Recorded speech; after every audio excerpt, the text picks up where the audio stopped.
I chose FSCJ because of the reputation that I heard from other chefs and cooks in town, and also the convenience factor of being in Jacksonville. I didn't have to go anywhere else, and I had a great experience from it. Chef Grigsby and Chef Harrold have been great mentors to both of us, and I don't know, overall I had a great experience. I learned a ton.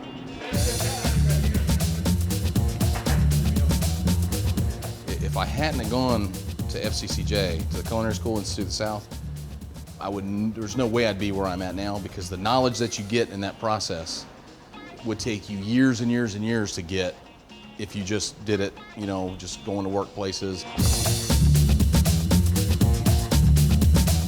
You can expect to go in and the professors will shoot you straight. They're not going to candy coat the business. I think these days with the Food Network and its popularity, a lot of wannabe cooks think that it's a lot easier than it is, and FSCJ lets you know that it's a demanding profession.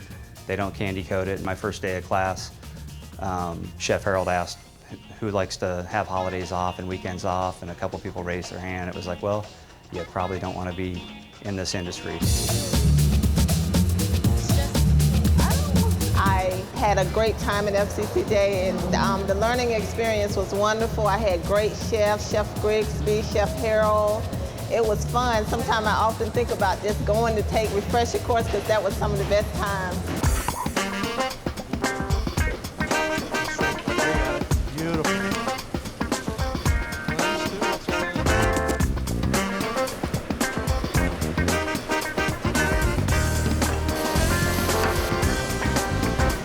Students we like, obviously, I think everyone would like to have is someone with a good attitude. If you come in with a good attitude, we're not necessarily looking for someone who has lots of experience. We're looking for someone who comes in with a great attitude, willing to learn from the bottom, learn the basic fundamentals of culinary, and work their way up the ladder till they become a chef. So really, I think attitude, you come in with a great attitude, you're going to definitely go places. Now make sure that you understand, if you're replenishing, this is not a very deep pan for soup. Right, that's it for the soup. You may want to start on a little backup plan.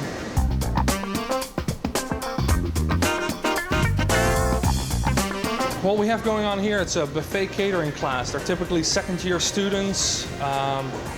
Most of them are already working in the industry. They have their basics down, they have their sanitation down. Students come up with their own theme, their own concept that they have to execute in the dining room. They have to plan it, they have to cook it, they have to execute it, they have to set it up, they have to decorate it. They pick the music that goes with it, and they have to serve the people that come in. That's a lot of work for one team. And then what you're going to do is go ahead and do the slice like that, do the wheat slice. And you go ahead and try that, okay? We do have rapport with our students. It's nothing for us to go visit them. And of course, we like to eat out also. So when we're there, we visit people. But the other day, I had a student call me from Camp David, and he wanted me to help him with a menu because the president was coming in for the weekend, and his superior had given him the job of making a menu for the president. So he called me up on my cell phone, still had my cell phone number, and said, "Chef, can you help me out?" So now that you can see how it's moving freely in the pan, you're going to move it so it's starting to come out of the pan and then just go straight up and over. So see how it's a nice yellow color? That's what you want. You don't want a dark brown one, so you want it to be nice and yellow. If a student's coming to FSCJ, one of the things that really helps is that innate passion for food.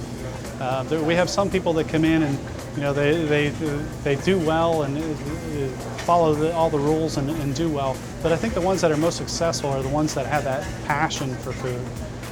They're the ones that are watching the Food Channel all the time. They're going to different restaurants. They're trying new foods. So that's the type of person that's going to be really successful in this career.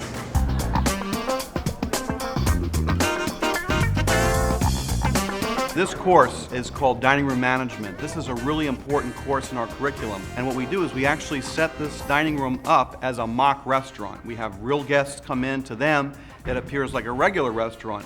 But unlike a regular restaurant, the most important part of this class is the students, and to make sure the students meet all the educational objectives of the course. So in this class, the students are learning how to interact with guests. They're learning how to operate what we call a point-of-sale system. This is a computerized system that operates the dining room.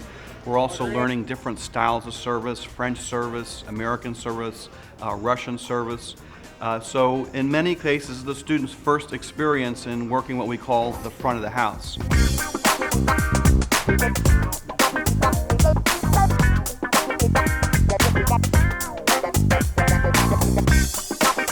size, the class sizes are smaller, and you get to know your professors and you get to pick their brains, and if you're making a mistake, you're making roux and you're not making it correctly, then it's very likely the professor or the chef instructor is going to catch it and teach you how to correct it, versus being in a giant classroom with 50 or 60 people and you never have any interaction and you're basically a number. They were smaller, and it just seemed like a lot more hands-on and more real world. I would recommend FSCJ Culinary because of the assets they have from Chef Grigsby, Chef Harrold. I would definitely recommend FSCJ because I learned so much there and it was so much fun. I really miss going to school. I had the time of my life. I was able to travel to Europe. When Mike and I went there, we actually took a field trip to Ireland with Chef Grigsby and about 5 other students. And it was an amazing eye-opening experience for everyone involved. There's actually like 9 more. The rest were teachers. Oh yeah. They were crazy. The rapport that we have with our students, the cost of the program, which is minimal compared to if you went to one of the big name universities in culinary arts. The value of the program is so much more than they actually charge you for the classes. Same program, same training. I would say 1/10 of the cost of what you would have to pay. Absolutely. It's a bargain. I would say it is for overall, and I'm just basing it on my success, and plus there's other people that have gone there that have gone on to be very successful that I know. I'd say that it is the best value.